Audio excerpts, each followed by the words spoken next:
Welcome English Home Language. Today's poem we're going to focus on is The Day the Sorceress Came. Revised euphemisms. A euphemism is a polite word or expression used to refer to things which may be unpleasant or hurtful. Look at these euphemisms and try to think of two more. The first bullet point is he went to the correctional facilities. That just means prison. Second one, I think these smartphones may have fallen off the back of a truck. That means basically been stolen. And the last bullet point, yes, I must admit, he's a little portly. That just means he's overweight.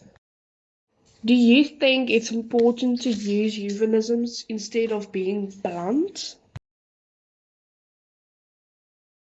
The day the sorceress came. That day the soldiers landed, hundreds of them golden, silent, coming down from the sky like great snowflakes. And the people of earth stood and stared as they descended, waiting, dry-mouthed, to find out what waited inside for us, and none of us knowing if we would be here tomorrow.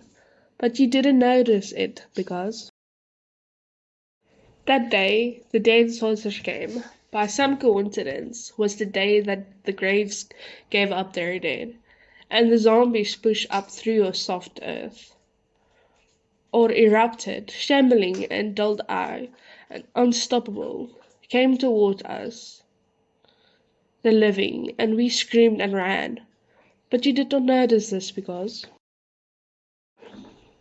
on the Sorcerer Day, which was Zombie Day, it was Ragnarok also, and the television screen showed us a ship built of dead men nails, a serpent, a wolf, all bigger than the mind could hold, and the cameraman could not get far enough away, and then the gods came out.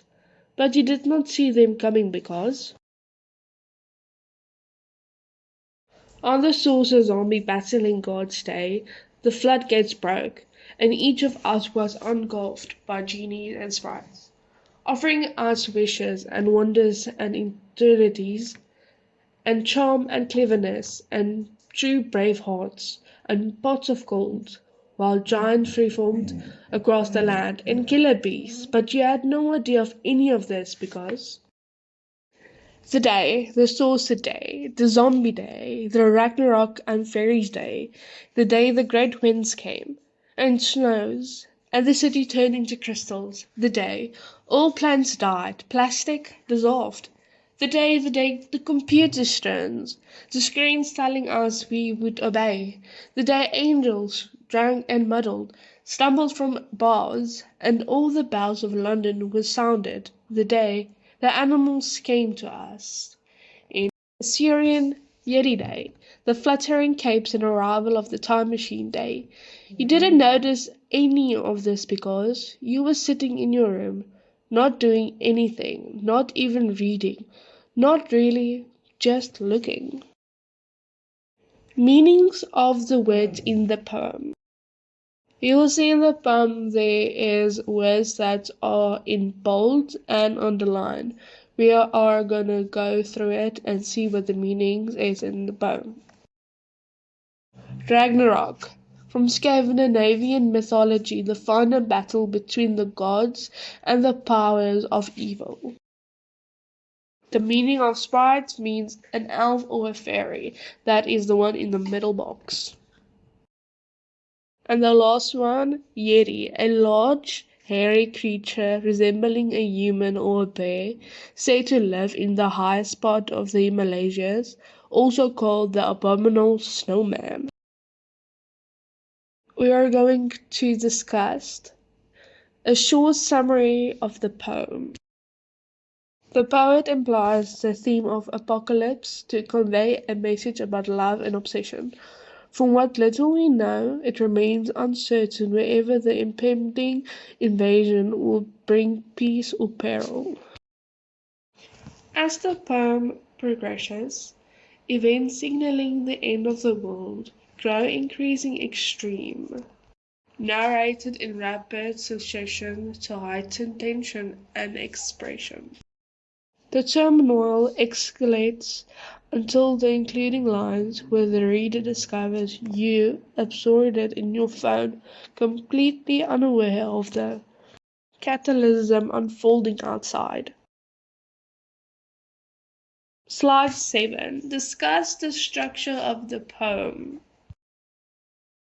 The poem is written in free verse. There is no regular rhythm or rhyme scheme. There are 5 stanzas in the poem, with the last stanza being the longest.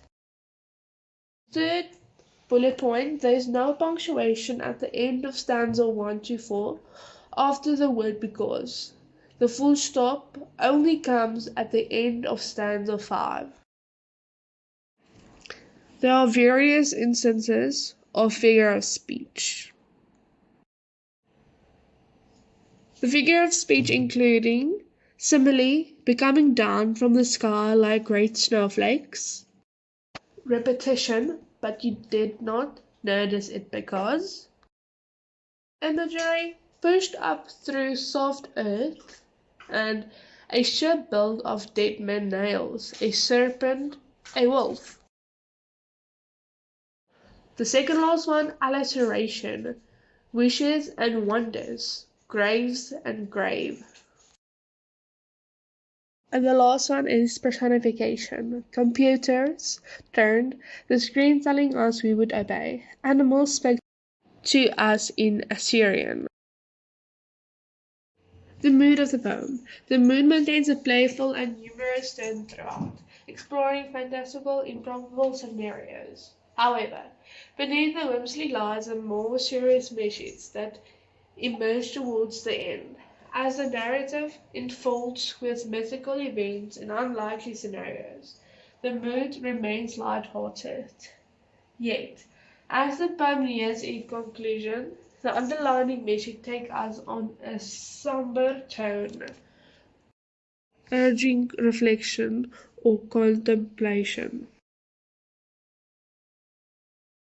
What is the message of the poem? In today's technology-driven world, it's easy to let devices distract us from what's happening outside our doors. While technology enables global communication and connection, we must disconnect at times to build genuine relationships with those around us. Instead of us just observing events on screens, we need to actively engage and experience life firsthand. The theme of the poem. Being distracted could cause you to miss out on exciting or interesting experiences. Love is such potent emotion that nothing, not even apocalypse, can overshadow its power. Now think for yourself, what does this poem mean to you, and what do you think the world can learn about the poem? Thank you for following this video.